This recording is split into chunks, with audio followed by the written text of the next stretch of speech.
कि पीपल का वृक्ष, बेलपत्री का वृक्ष और आंवले का वृक्ष, शास्त्र कहता है कार्तिक के महीने में इन 3 वृक्ष की जड़ में स्वर्ग स्वयं आकर निवास करता है।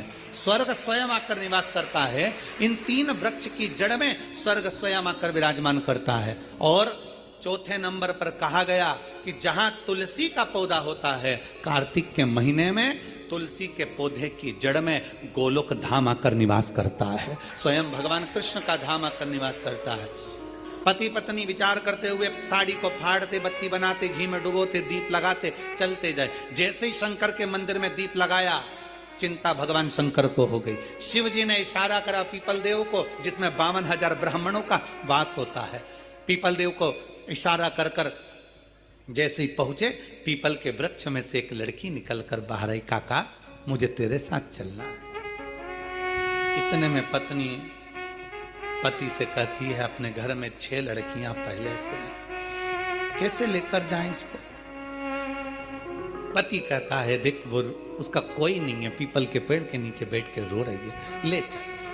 पत्नी ने हाथ पकड़ा, आगे बढ़े, आंवले के वृक्ष के नीचे पहुंचे। जैसे आंवले के वृक्ष के नीचे पहुंचकर जैसे ही उन्हें दिया लगाया और दीप जैसे लगाया, इसलिए लक्ष्मी का दीप कभी भी गोल बत्ती का नहीं होता। लक्ष्मी का दीप हमेशा लंबी बत्ती का होता है,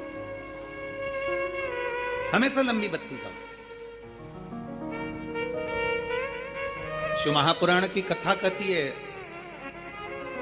बाती जो लगाई जाती है दीपावली पर लगाओ, चाहे आप धनतेरस पर लगाओ, चाहे आप रूप चौदस पर लगाओ, चाहे पड़वा पर लगाओ, चाहे दूज पर लगाओ, बाती हमेशा लंबी होना चाहिए।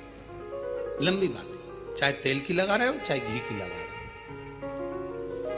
भाव से बैकुंठ, ये सुंदर रूप चौदस की जो पूजन का विधान है, आपको धनतेरस की पूजन का जो विधान बताया था, धनतेरस की पूजन का जैसा विधान था, पहुंचकर पाटे को बिछाकर, चौक पूर कर, जिस थाली में आपने स्वस्तिक बनाकर जो सिक्का रखा है, उसी में एक सिक्का और रखकर उसकी पूजन अर्चना करना है। वैसी की वैसे ही जैसा पहले कल कहा गया, रोली, चावल, हल्दी, मोली, मेहंदी, सिंदूर आदि सब चढ़ाते हुए, और साथ में 2 दीप लगेंगे। रूप चौदस के दिन 2 दीप है।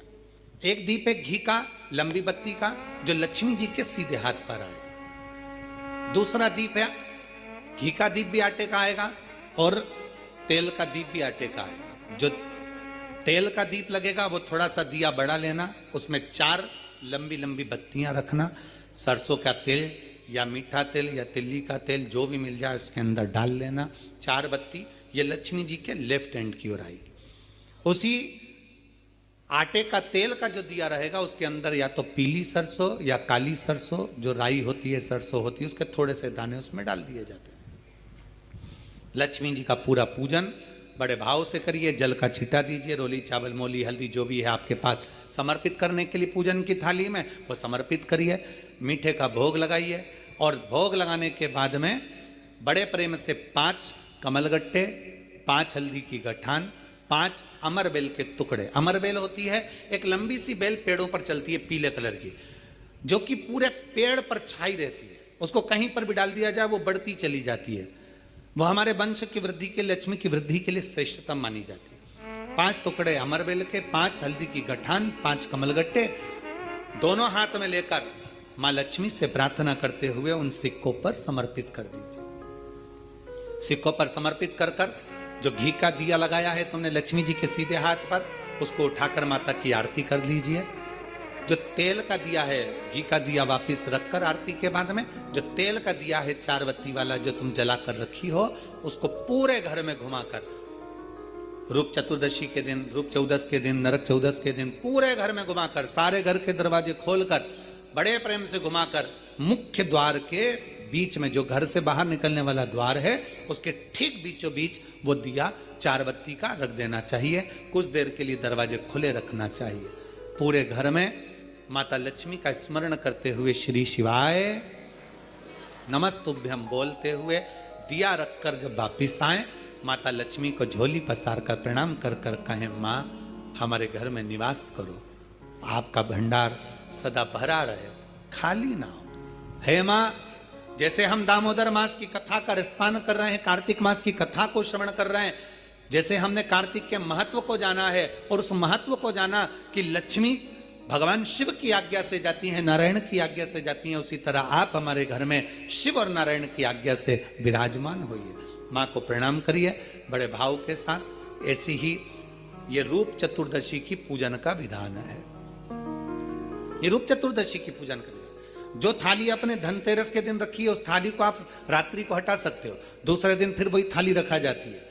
तीसरे दिन दीपावली का जो पर्व होगा, कल की कथा में आपको 2 बजे से 5 बजे तक जो कथा होगी कल की, आज की कथा तो 9 बजे से 10 बजे तक है, पर कल की कथा 2 बजे से 5 बजे तक होगी। 2 से 5 इसलिए रखी है क्योंकि उसमें 3 दिन की पूजन का विधान बताना है, एक दीपावली का, फिर पड़वा का, फिर दूज का। तो बड़े प्रेम से उस कथा को, कल की कथा को अपन 2 बजे से 5 बजे तक श्रवण करेंगे। भगवान को अपने हृदय की बात, अपने चित्त की बात, अपने मन की बात बाबा को प्रार्थना करते हैं। और हम तो निवेदन करेंगे, प्रयास करिए,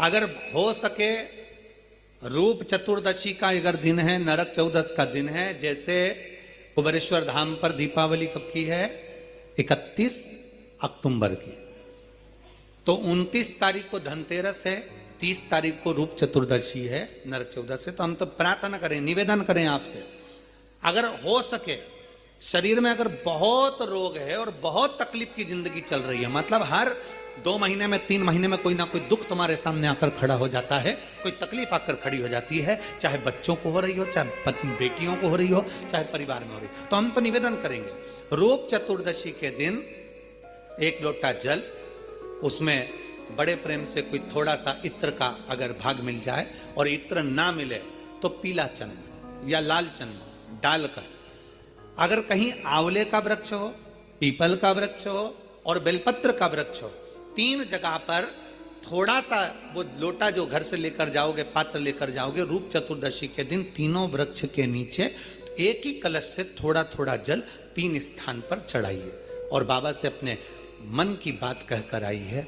आप खुद देखोगे कि 3 महीने में मेरा कुबेर भंडारी आपके दुखों को हरेगा। परंतु ये उपाय केवल एक रूप चतुर्दशी के दिन ही होगा, केवल रूप चतुर्दशी के दिन। कई लोग इसको दीपावली के दिन भी करते हैं, कई लोग इसको धनतेरस के दिन भी करते हैं, पर ये उपाय रूप चतुर्दशी के दिन करेंगे तो उसका फल चौगुना मिलेगा, चौगुना। और मान लो इस चतुर्दशी पर अगर आप नहीं कर पा रहे हो तो अगली इसी कार्तिक के महीने की जो देव दीपावली आती है पूर्णिमा के लगभग में, उस समय पर जो चतुर्दशी आए तो उस समय पर भी ये प्रयोग कर सकते, पर होगा कार्तिक महीने के। अब तीनों आंवले के वृक्ष के नीचे गए, वहां पर भी गए, दिया लगाया, दिया लगाते से ये कन्या वहां पर प्रकट हो गई। काका हमें आपके साथ चलना है। अब इतने में तो बुजुर्ग बूढ़ी माँ ब्राह्मण की पत्नी बोली, अब कहाँ लेकर जाओगे, कौन है, रो रही है, बिलक रही है, हमें तो आपके साथ चलना है, हमें लेकर चलिए। ब्राह्मण ने कहा, अब ये रो रही है, कोई भी इसका नजर नहीं आ रहा है, इसको भी ले लो, लेकर चल दिया।